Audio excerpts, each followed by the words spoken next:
London, 1971. A quiet night in the wealthy district of Marylebone.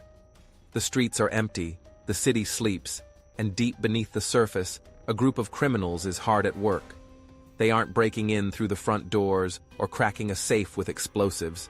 No, this is something far more elaborate. They're tunneling directly into the vault of Lloyds Bank on Baker Street, preparing to pull off one of the most daring and mysterious heists in British history. But what made this heist so legendary wasn't just the millions stolen or the method they used to get in. It was what they found inside, something so shocking that the British government issued a media blackout, wiping nearly all traces of the crime from public view. Some believe they stumbled upon secrets so dangerous that even the royal family was involved. Others claim it was a planned operation to retrieve something, or someone, hiding in the vault. What really happened in the Baker Street heist? And why did the authorities go to such lengths to bury the truth? On the surface, it seemed like an ordinary bank robbery. A group of criminals, led by a man named Anthony Gavin, had a simple plan. Rent a shop 2 doors down, dig a tunnel beneath the street, and emerge right under the vault. But the truth was far more complex. To avoid suspicion, they disguised their operation as a photography studio. They spent weeks digging through the clay-like London soil, using jackhammers and picks, all while pretending to be running a normal business. Every night, they crept underground, inching closer to their prize. But they weren't working blindly. They had inside information, possibly from corrupt bank employees or intelligence sources, about what lay inside the vault. They weren't just after cash. They were after documents, jewelry, and potentially something far more dangerous. By the time the group reached the vault floor, they had spent weeks underground. It was September 11th, 1971, and the night was theirs. With the street empty and no alarm system directly connected to the police, they cut through the vault floor and crawled inside. What they found was beyond their wildest expectations. Stacks of cash, gold, diamonds, and personal safety deposit boxes containing millions of pounds worth of valuables. They stuffed their bags, looting as much as they could carry. But something unusual happened. Instead of going silent like most professional thieves, they got cocky. One of the criminals, unaware of the risk, decided to use a short-range radio to communicate with an outside lookout. That decision would be their downfall. Miles away, a local amateur radio enthusiast was casually scanning frequencies when he picked up something odd. A conversation between criminals, talking about money, vaults, and a heist. Alarmed, he called the police and reported the transmission. The authorities scrambled to find out where the call was coming from. They knew a robbery was happening in real time, but they had no idea which bank was being targeted. By the time they figured it out and arrived at Lloyds Bank, the criminals were already gone. But the real mystery began after the police stepped inside. The vault was not just missing money, it was missing something else. And whatever it was important enough for the British government to step in immediately. Within hours of the heist being reported, a D-notice was issued, a rare and extreme measure used by the British government to block the press from reporting on a story. Why? What was inside that vault that the public wasn't allowed to know?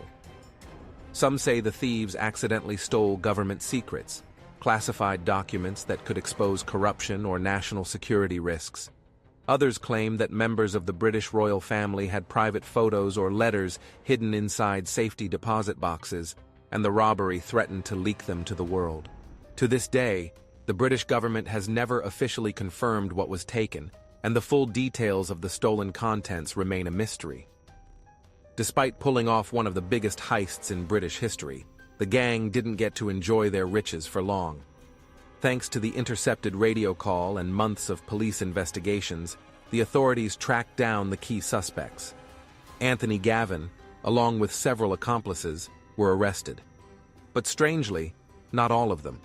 Some of the people involved in the operation completely disappeared, and the stolen money, estimated to be worth $3 million in 1971, nearly $50 million today, was never fully recovered.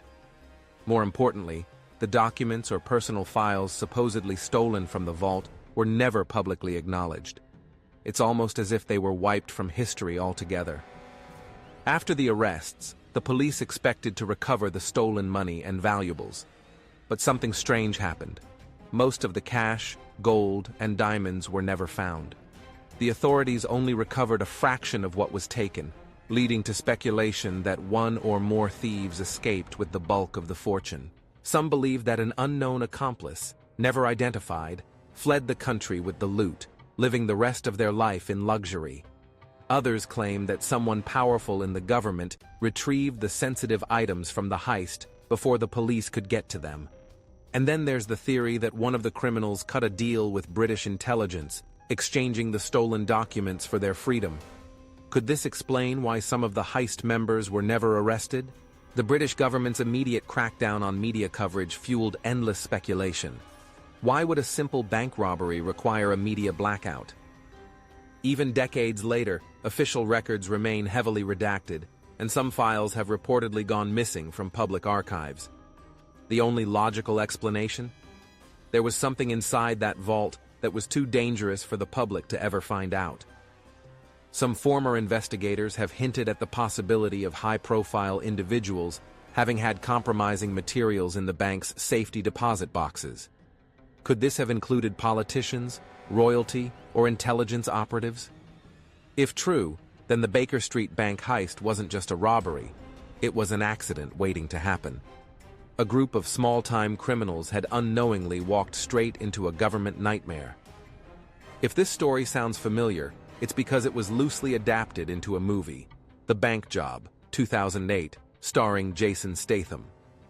The film suggests that the gang stumbled upon explicit photographs of a British royal hidden inside the bank, and that the crime was later covered up to protect the monarchy. While the movie fictionalizes some details, it gets one thing right. This was no ordinary heist. To this day, the real reason behind the media blackout and the full list of stolen items remain unknown. Was this simply an incredibly bold robbery, or was there a shadowy conspiracy lurking beneath the surface? What we do know is this: the Baker Street Bank heist was never fully solved.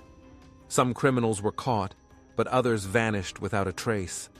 Millions of pounds worth of stolen goods were never recovered, and whatever secrets were inside that vault, whether royal scandals, intelligence files, or blackmail material, were buried forever. Even more bizarre? The Lloyds Bank building on Baker Street still stands today, and despite its history, many people in London have never even heard of this case. That's how well it was covered up. The deeper you dig into the story, the clearer it becomes. This heist wasn't just about money, it was about power. Today, some historians and former detectives believe we will never know the full truth. The files on the case are still classified, and the British government has never commented on the media blackout. Even those who were involved, like Anthony Gavin, remained silent until their deaths. No last confessions, no hidden diaries, no revelations. But here's the real question. Do you think they got away with it? Was this simply a well-planned bank robbery? Or did these criminals stumble upon something so dangerous that they had to be silenced? If you have your own theories about what really happened inside that vault, let us know in the comments below. And if you love uncovering the world's greatest unsolved mysteries, make sure to subscribe to Crime Chronicles and turn on notifications so you never miss a case. Because in the world of crime, the truth is always stranger than fiction.